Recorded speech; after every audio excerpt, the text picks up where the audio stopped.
दोस्तों जरा स्क्रीन पर नजर डालिए। कमाल की बात तो ये है कि ये सब एक ही दिन में हुआ है, महज 4 घंटे के अंदर। कोई पूछे तो बता देना, सब एक ही मैच के हैं। अब क्या करें, साल का आखिरी मैच जो था इसे यादगार तो बनाना ही था। कहने को ये सिर्फ एक मैच था, पर सच कहूं तो ये दास्तान थी भारतीय टीम के पराक्रम की, उस काबिलियत की जो इस टीम और इसके खिलाड़ियों में है। ऐसा डोमिनेंस रहा भारतीय टीम का 2024 में कि जो भी हमारे T20 मैचेस देखने गया, भारत का ही हो गया। जो एंटरटेनमेंट, जो मजा हमारे खिलाड़ियों ने दिया, जो खुशियां कल मिली, दिल गार्डन गार्डन हो गया। संजू, अभिषेक और तिलक, 3 भाई, तीनों तबाही।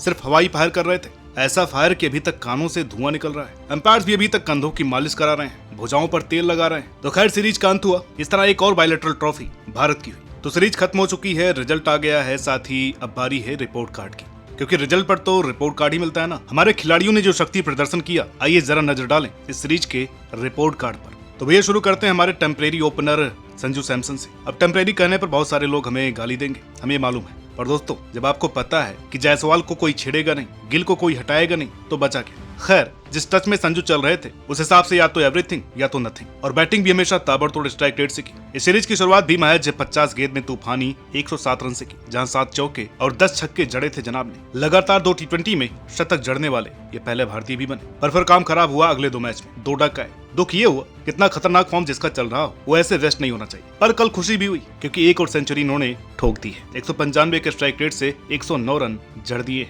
6 चौके 9 छक्के, एकदम पूरे वेस्टइंडीज स्टाइल में कूटा है। और इस पूरी सीरीज में 19 छक्के, कीपिंग भी लाजवाब रही हमेशा की तरह। तो 4 पारियां 216 रन, तो इन्हें हम 8.5 नंबर देंगे 10 में से, क्योंकि एक साल में T20 में 3 शतक जड़ने वाले भी ये पहले प्लेयर बन गए हैं। तो ये दर्शाता है कि भाई की कंसिस्टेंसी और पावर हिटिंग, ताकत प्लस नजाकत के साथ सूझबूझ भरी क्रिकेट। अब आपके हिसाब से इनको क्या नंबर मिलना चाहिए आप कमेंट में बता सकते हैं। अब आते हैं अभिषेक शर्मा पर। भाई अगर बात करें इंटेंट की, तो इस चीज में सबसे आगे हैं अभिषेक शर्मा, जो कि कभी भी अपने रन की परवाह नहीं करते, टीम को टॉप पर ले जाने का ही एम करते हैं। तो इन्हें इंटेंट के लिए पूरा नंबर। मगर जितना टफ कंपटीशन इस समय इस टीम में चल रहा है, तो यहाँ 30 भी फेलियर माना जाएगा, पर हम ऐसे नहीं है। इनकी लप्पेबाजी, वो चहलकदमी हमें पसंद है। अब यही तो एक्सपेक्टर होती है किसी भी पावर प्ले को रंगीन बनाने में। जो तीसरे मैच में हुआ वो कल भी हुआ। एग्जैक्टली 200 के स्ट्राइक रेट से खेले, 50 और कल 36 रनों की बैटिंग, लाजवाब। मगर कल ये भी डक पर जा सकते थे अगर तीसरी बॉल पर वो कैच हो जाता। ऐसे में इन 4 मैच में सिर्फ एक बार 50, और पिछली सीरीज में भी फेलियर। देखिए वैसे तो ओपनर का काम यही होता है, तूफानी शुरुआत देना, प्लेटफॉर्म सेट करके जाना, पर लापरवाही एकदम गलत बात है, क्योंकि जो इनकी काबिलियत और फॉर्म है, ये बड़ी पारी खेल सकते थे, अपने रनों की नहीं सोचते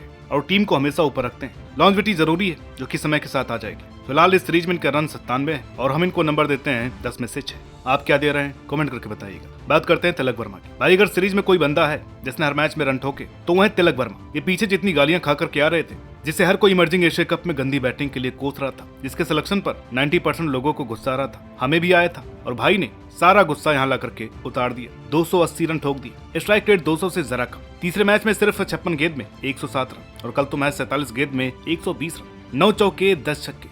इनकी क्लास ही थी, जिसके सामने संजू की 195 के स्ट्राइक रेट वाली सेंचुरी स्लो लग रही थी, क्योंकि ये 250 प्लस के स्ट्राइक रेट से खेल रहे थे। तो तिलक वर्मा ने सीरीज में 20 छक्के लगाए हैं। संजू सैमसन के बाद लगातार 2 T20 सेंचुरी बनाने वाले दूसरे भारतीय बन गए हैं, तो इन्हें 10 में से 9.5 नंबर। बात करते हैं सूर्या दादा की। अगर आप बात करेंगे सूर्या द बैटर की, तो आपको कुछ नहीं मिलेगा, क्योंकि 3 पारियों में फेलियर ही रहा। लेकिन अगर Surya the leader, the captain को देखें तो सुकून मिलेगा, क्योंकि सेल्फनेस में अपनी जगह इन्होंने तिलक वर्मा को नंबर 3 पर भेजा, संजू को तगड़ी बैकिंग दी, फेलियर के बाद भी अभिषेक का साथ नहीं छोड़ा। तो कप्तान ऐसा ही होना चाहिए। इस सब की जरूरत होती है कप्तान से, जो टीम को साथ लेकर के चले, माहौल जमा दे। हालांकि पहले गलतियां भी की, लेकिन उसके बाद उसने सुधार भी किया। लेकिन एक बात का गिला है कि अक्षर पटेल जैसा नायाब हीरा अंडर यूज्ड रहा। तो कुल मिलाकर के सीरीज इनके लिए काफी अच्छी रही बतौर कप्तान, और इन्हें हम 10 में से 7 नंबर देते हैं। अब बात करते हैं हार्दिक पांड्या की। अब सच कहूं तो जितनी अच्छी परफॉर्मेंस हार्दिक पांड्या ने बांग्लादेश के खिलाफ की थी ना, उतना ही डिजास्टर रहा साउथ अफ्रीका के खिलाफ। बेहद खराब, बल्ले से 3 पारियों में ठंडे और स्लो स्कोरिंग थ्रिलर में बुरी तरह से एक्सपोज हो गए। बेहद धीमी 39 रनों की पारी के लिए, और गेंद से भी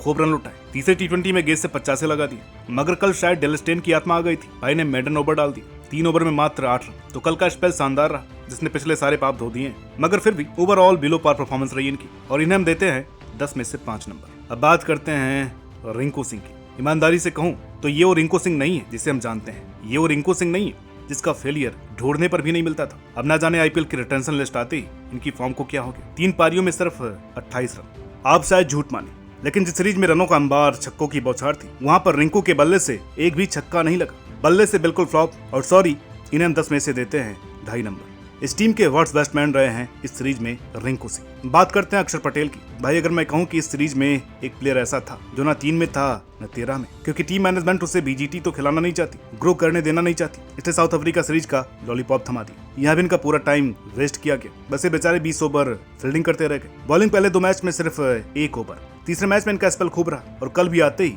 2 विकेट झटके। इन्हें बहुत कम यूज किया गया, लेकिन इन्होंने हर मौके पर बेस्ट किया, इसलिए इन्हें 10 में से 9 नंबर। भले ही रन उतने नहीं है, विकेट उतने नहीं है, लेकिन इनका इम्पैक्ट बहुत रहा है। अब इनकी गलती कैसे दी जा सकती है जब इन्हें खिलाया ही नहीं गया। बात करते हैं रमनदीप सिंह की। तो रमनदीप सिंह को मिले सिर्फ 2 मैच। पहले में बॉलिंग नहीं हुई, दूसरे में बैटिंग नहीं हुई, पर इस संक्षिप्त अपीयरेंस में कुछ झलकियां नजर आई। बैटिंग तो बहुत बढ़िया है, क्लीन स्ट्राइकिंग, जरूरत है बॉलिंग की जो कि कल दिशाहीन थी, खूब वाइड डालते गए। यहाँ जरूरत है टप्पा पकड़ करके डालने की, क्योंकि 150 की स्पीड पर तो आते नहीं, थोड़ी गाइडेंस चाहिए तो ये आगे जा सकते हैं। फिलहाल इन्हें 10 में से 6 नंबर। बात करते हैं अर्शदीप सिंह की। भाई हमेशा की तरह अर्श ने अपना काम बखूबी किया, जरूरी समय पर ब्रेक थ्रू दिलाए। 4 मुकाबलों में 8 विकेट झटके। हाँ, थोड़ा निराश किया था अपनी डेथ बॉलिंग, जिसमें सुधार की आवश्यकता है, लेकिन ओवरऑल इनकी बॉलिंग काफी अच्छी रही। अगर रन खाए तो विकेट भी ली, तो इन्हें 10 में से 8 नंबर। रवि बिश्नोई बेशक इस सीरीज में 5 ही विकेट लिए, मगर जब जरूरत होती थी तो सबसे ज्यादा प्रेशर इन्होंने ही बनाया। बहुत डॉट बॉल डाले और बॉलिंग हमेशा की तरह किफायती की, लेकिन इन्हें ज्यादा विकेट न मिलने के कारण बल्लेबाजों का इनके खिलाफ सहम कर खेलना भी रहा। एक्सपेक्टेशन से थोड़ी कम सफलता मिली, पर कुल मिलाकर के 10 में से 7 अच्छी परफॉर्मेंस रही। भाई हमारी टीम में एक मिस्ट्री स्पिनर है, वरुण चक्रवर्ती।